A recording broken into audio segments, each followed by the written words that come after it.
Hey, this is Scott, and today we're going to talk about the Rode NTG4 Plus, the Rode Boompole, and the Rode Blimp, and all these other things that go along with it.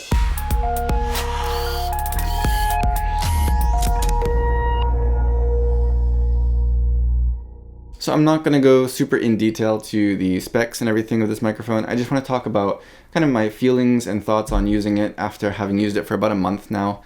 I'm going to be sending it back to Rode soon, so I want to get this out to you and just let you know what I think. More of like a real world type thing, not like a technical review. But I will give you some of my thoughts, the ups and the downs on both the microphone and these other accessories. Of course, sound is most important, and I am using the microphone right now. But this room is not incredibly amazing sound-wise, so don't judge it too much based on that, because the room is at fault too. But I did use it for a little short documentary that I made, and I'll show you a clip of that just to show you how it sounds. I used the microphone just by itself. I didn't use any of the filters or high frequency boost or anything like that, and I didn't adjust any of the equalization in post, so what you hear is what you get. That is the raw sound of the microphone, and you can work with it from there if you want to, but I was pleasantly surprised and very happy with the results, so I hope you are too. You'll hear a little bit of background noise in the video, and that's not because of the microphone. The microphone itself is very quiet, but you know, we're in a shop in the middle of the day, so there were noises outside, there was a heater in the room, and just all that, so don't worry about that. Focus on how his voice sounds, and I hope that you are as pleased with it as I am. But again, this is just a short clip. If you want to watch the full, it's only about 5 minutes documentary, then I will put a link on screen and down in the description below. If you have 5 minutes to spare, I would really be happy if you took a look at that.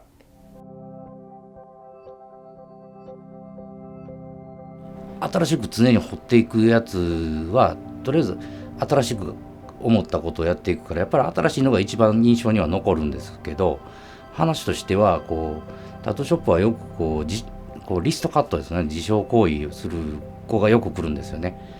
でそういう子にここにノーティカルスターを掘ったことがあるんですよ。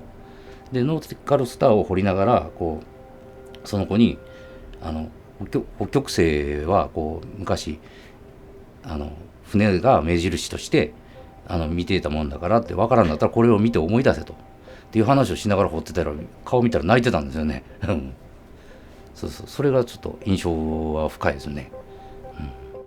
So in terms of build quality and design, there's not a lot to it. It's, you know, a metal microphone. It's built very well. You do have a couple of buttons on there, the power button, the high pass, and the high frequency boost.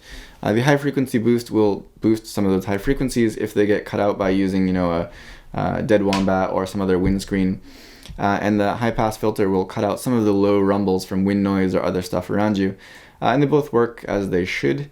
There's also a built-in rechargeable battery in here. Which is nice because you don't have to actually physically switch out the batteries. You can recharge it with the USB, and it recharges pretty quick, and the batteries last pretty long, which is a very nice combination.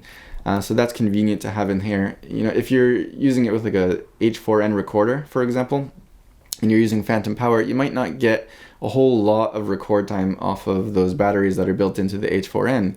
So it's nice to be able to use the microphone's battery power to kind of take some of the load off of the recorder and be able to record for a little bit of a longer time before switching batteries. One thing that I did notice that was kind of annoying about the battery situation though is that if you're using phantom power, you know, when you turn on the phantom power, the microphone will automatically turn on, of course. But when you turn off the phantom power, it will just switch over to the inbuilt battery power, not turn off. So you have to actually physically turn it off with the button on the microphone, even if you didn't turn it on that way. So if you kind of forget about it, then the battery power is just going to drain out. So especially if you're using it inside of a blimp or something like that, be sure to take that off and turn off the power after you stop recording, or else you're going to lose all your battery power. If you're not using the battery power, it doesn't really matter, you know, if you're using phantom power every time. But if you want to make sure that you do have that battery backup in there and you don't want to drain it out, be aware that you're going to need to do that. So moving on to the Boompole, I have here the aluminum Boompole, and they do have also carbon fiber versions available, and there's a bunch of different sizes available as well. One thing just to note, not necessarily a bad thing, but something you may or may not have to get used to, is just making sure that when you're tightening and loosening these locks, you're holding the section below it, because these do spin freely. So if you're holding this while you're trying to tighten or loosen it, it won't actually ever do anything. And that goes for all of these. So with each lock, make sure that you're holding the section just below that when you're trying to tighten the lock. Just something you have to get used to. Otherwise, the grips and everything on here are very nice and comfortable, and even the aluminum version is not super heavy. But of course, if you're going to be holding it up for a long period of time, you probably are better off getting the carbon fiber version, just because any little amount of weight that you can save is probably appreciated. So finally, moving on to the Blimp and the shock mount that it comes with, the pistol grip shock mount that it comes with. These are very, very nice. They're a little bit expensive, but they're very effective. And if you want to see just how effective they are, I do have another video testing their effectiveness against wind noise. I'll put a link on screen and down below for that if you want to check it out. This pistol grip, as it suggests, is very easy to handhold if you want to handhold the microphone. Very, very comfortable grip there. Nice rubbery, grippy grip. This is very lightweight though, which is important if you're putting it on the end of a boom pole. And there's a lot of different things. You do have a clamp here that you can adjust the angle of this if you want to. You have this cable that runs through here, which will attach to your mic inside of the Blimp. You have these two shock mounts here, the Rycote type shock mounts. So you don't have to worry about elastics or anything. You got these very rugged shock mounts here, which are very, very nice. And then there's a bunch of other adjustments you can make depending on the size of your microphone, so you can make sure that it fits inside of here. This worked for me. I didn't have to actually make any adjustments for this microphone in particular. But yeah, it works very, very nicely. It does what it's supposed to do. Again, you can shift this kind of back and forth, like I said, depending on the size of your microphone very easily. The Blimp itself is very, very lightweight. It's made of plastic, of course, because it's meant to be lightweight. And it has this little line on the bottom here, which you slide onto this pistol grip when you're putting it on here.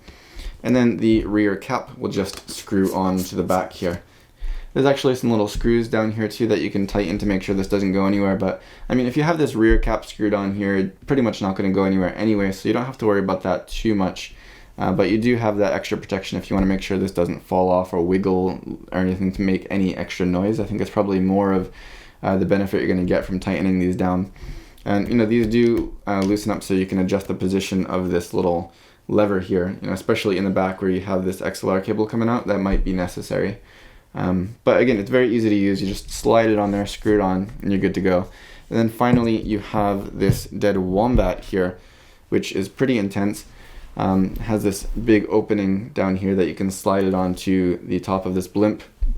And then there's like a little drawstring here that you can tighten that up with. And it's a little bit tight to get on there, of course, but once you get it on, it works wonderfully.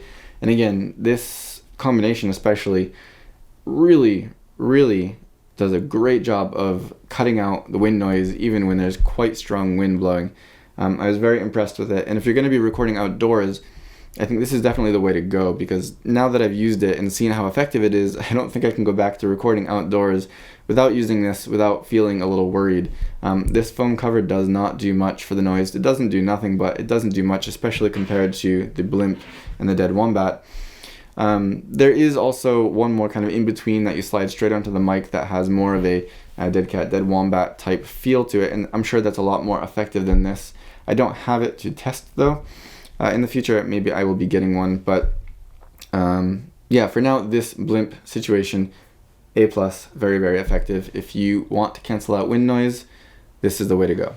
So again, this is just my rough thoughts after using this microphone. I would recommend it. I like the sound that it has. It's at a very good price.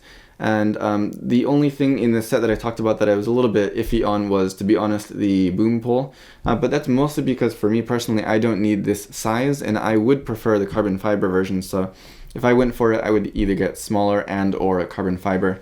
But again, otherwise, other than that, all of this worked very well together. It's a really nice system. And if you're getting the microphone and you're going to be recording outdoors, I would definitely recommend it. You don't have to use the Boompole in your hand, of course. I've been using it a lot with just a little very cheap boom arm holder on a C-stand. So if you're doing interviews or something where you're not going to be moving around, it's very, very nice to have that whole setup going on. And again, using this, you can even do that outdoors and not have to worry at all about the noise from the wind or anything like that. If you have any questions or comments, please leave them down below and I will definitely get back to you. If you like this video, give me a thumbs up. Don't forget to subscribe, and as always, thank you for watching.